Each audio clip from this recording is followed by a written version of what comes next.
Iraan jõudis põrgu väravatele, kui haaras Fujairahi lähedal kinni ühe laeva ja suunas selle Iraani vetesse. 2026. aasta 14. mai hommikul Hormuzi väina kriisi südames. Kõige tõsisem info tuli UKMTO-lt, Briti asutuselt, mis jälgib mereturvalisust. Volitamata isikud läksid pardale ühele ankrus olevale laevale, mis asus umbes 38 meremiili kaugusel Araabia Ühendemiraatide rannikust. Ja laev hakkas liikuma Teherani kontrollitavale territooriumile. Iraani režiim astus ähvarduste faasis tõelisse jõuproovi. Kui selles piirkonnas laev üle võetakse, muutub meeskond survevahendiks. Ülemaailmne kaubandus tunneb lööki ja Washington peab otsustama, kas lihtsalt jälgida kriisi või kehtestada sellele tõsine hind. Praeguseks ei ole ametlikult kinnitatud hukkunuid, vigastatuid ega tulevahetust laeva pardal. Samuti ei ole avalikult kinnitatud täpset pardal olevate meeskonna liikmete arvu, kuid just seal peitubki risk. Kui Iraan veab laeva oma vetele lähemale, võib iga inimene pardal muutuda poliitiliseks kilbiks. Ma räägin sulle sellest kõigest kohe, aga praegu tahad sa kindlasti kanalile tellijaks hakata, et olla hästi informeeritud. Ja reaalajas teave parima ajakirjandusliku kvaliteediga, mida kunagi nähtud. Os áudios versus standardiga Milson Alves. Financial Times tuvastas laeva kui Hui Chuan Hondurase lipu all ja teatas, et see toimis omamoodi ujuva arsenalina. See muudab juhtumi veelgi delikaatsemaks, sest Teheran võib proovida muuta selle kinnipüüdmise sõjaliseks propagandaks. Toimus tavaline kriisiületus, kus laevad olid peatatud, kindlustatud või jälgimise all. See oli tingitud vaidlusest Iraani, Ameerika Ühendriikide ja Pärsia lahe liitlaste vahel. Just selles olukorras võtsid relvastatud mehed laeva üle kontrolli. Tegutsemisviis järgib islami revolutsiooni kaardiväe mustrit, kiire pardaleminek, meeskonna kontroll, kursi muutmine ja liikumine Iraani vetesse enne, kui välisjõud suudavad turvaliselt reageerida. Iraan püüab sellist tegu esitada kui merelise järelevalve toimingut, kuid tegelikkuses kõlab see nagu riiklik kaaperdamine. Sest nurka surutud režiim kasutab tsiviillaeva, et saata sõjaline sõnum. Provokatsioon ei tule üksi.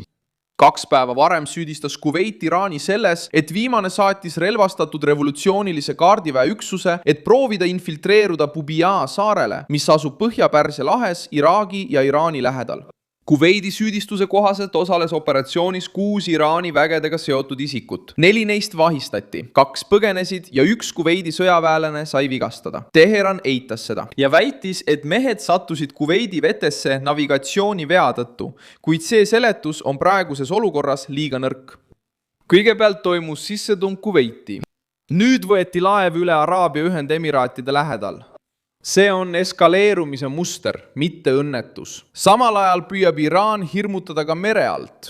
Ameerika Ühendriikide meedia teatas, et Teheran teatas väikeste allveelaevade saatmisest Hormuzi väina, nimetades neid seadmeid piirkonna nähtamatuteks valvuriteks.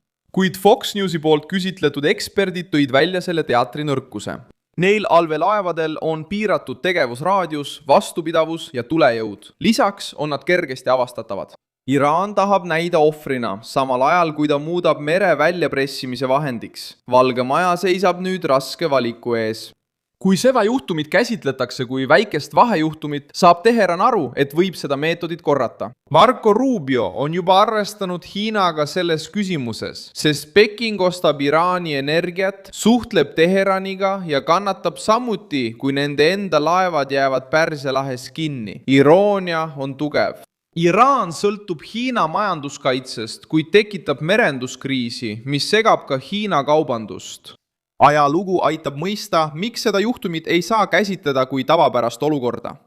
2015 aastal tulistasid Iraani väed hoiatuslaske ja läksid Marsk Tigrise pardale. Marshalli saarte lipu all sõitva laeva viies selle Iraani vetesse. Väidetava kaubandusvaidluse ettekäändel. Juhtum lõppes mõni päev hiljem, meeskond oli turvaliselt, kuid see näitas selgelt, kuidas Teheran kasutab välismaiseid laevu surve avaldamiseks ja seejärel leevenduse üle läbirääkimiste pidamiseks. 2019. aastal hõivas revolutsiooni kaardivägi Briti naftatankeri Stena Impero Hormuzi väinas. Pärast seda, kui London oli osalenud Iraani laeva kinnipidamises Gibraltaril. Ühendkuningriik nimetas seda tegu vaenulikuks aktiks ning juhtumist sai korduva taktika sümbol. Kui Iraan tunneb end nurka surutuna, otsib ta merelise sihtmärgi, et muuta oma nõrkus jõudemonstratsiooniks. Teiste riikide näited näitavad, et meresõiduvabadus ei ole diplomaatiline pisiasi, vaid suveräänsuse punane joon. Kui Ühendkuningriik tegutses 2019. aastal Gibraltaril Grace'i vastu, kasutas ta eriüksusi, et takistada nafta jõudmist Süüriasse, rikkudes sellega Euroopa sanktsioone. Kui kaubalaevu ähvardasid Holtsi rünnakud Punases meres, hõlmas rahvusvaheline vastus saatelaevu, patrulle ja sõjalist survet, et takistada relvarühmitustel mereteid pantvangistamast. Sama loogika kehtib nüüd ka Hormuzi kohta. Sama loogika kehtib Hormuzi puhul. Kui relvastatud jõud otsustab, kes pääseb läbi, kes peatub ja kes võetakse pantvangi, hakkab ülemaailmne kaubandus alluma kõige agressiivsema jõule. Seetõttu peavad USA ja nende liitlased käsitlema seda kinnipüüdmist poliitilise sõja hoiatusena, mitte lihtsalt mereintsidendina. Nüüd sõltub järgmine samm sellest, kuhu see laev jõuab, kes selle pardal on ja milline saab olema Teherani jaoks kehtestatud hind. Kui laev dokib Iraani sadamas, läheb kriis veelgi ohtlikumasse faasi, sest meeskond võib sattuda režiimi otsese kontrolli alla. Kui pantvangide olemasolu kinnitatakse, kasvab surve kiiresti reageerida. Kui Iraan üritab kasutada laeva vahetuskaubana järeleandmiste saamiseks, seisab Trump silmitsi sellise kriisiga, mis eristab sõnad tegelikust võimust. Iraani režiim arvas, et võib astuda veel ühe sammu ilma selle eest hinda maksmata.